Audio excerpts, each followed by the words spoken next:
కడప జిల్లా ప్రొద్దుటూరు ప్రజాగళంలో సీఎం జగన్ తీరుపై తీవ్రస్థాయిలో మండిపడ్డారు చంద్రబాబు నాయుడు. జగన్ అసమర్థ అవినీతి ప్రభుత్వాన్ని కూకటి వేళ్లతో పెకలించాలని పిలుపునిచ్చారు. ఈ ఎన్నికల్లో జగన్ ఇంటికి పోవడం ఖాయమన్నారు. పులివెందుల్లో కూడా జగన్ను ప్రజలు నమ్మే పరిస్థితిలో లేరన్నారు చంద్రబాబు.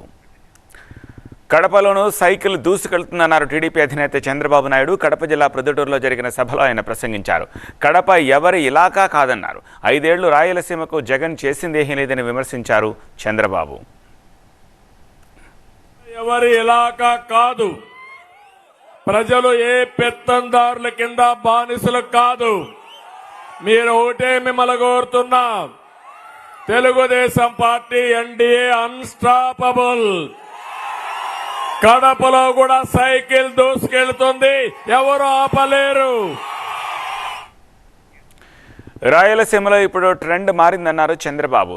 వైసీపీ బెండు విరగడం ఖాయమన్నారు. ఇప్పుడు అంటున్నారు, జగన్ రెడ్డి నిన్ను గెలిపించిన పులివెందల ప్రజలు సైతం ఇక నిన్ను నమ్మం అంటున్నారు. ఎందుకు నమ్మరో కూడా చెప్తాను.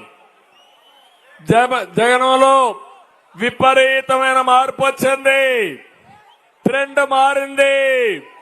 వైసీపీ బెండ్ తీస్తారు.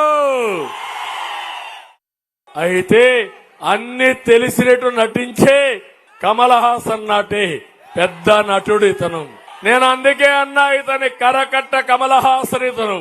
ఆయన అనుకుంటున్నాడు, ఎన్నికల కంటే మీ అందరికీ ఒక మాట చెప్పాడు, మా నాన్న చనిపోయాడు, తండ్రి లేని బిడ్డని, మా చిన్నాన్న ఉన్నాడు, ఆయన కూడా చంపేశారు, నాకు సహాయం చేయమని తల మీద చేయి పెట్టాడు, బుగ్గలు నిమిరాడు, ముద్దులు పెట్టాడు.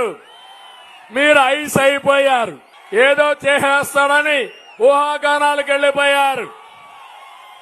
మంచి సమయాన్ని పోగొట్టుకున్నాం. ఈ ముఖ్యమంత్రి ఒక్క పని చేసే పరిస్థితి లేడు. అందుకే ఈ రోజు మిమ్మల్ని అందరినీ ఒకటే కోరుతున్నా, ఈ రోజు మీరందరూ ఆలోచించాలి. ఈ రాయలసీమ బాగుపడాలంటే క్విట్ జగన్మోహన్ రెడ్డి, సేవ్ రాయలసీమ.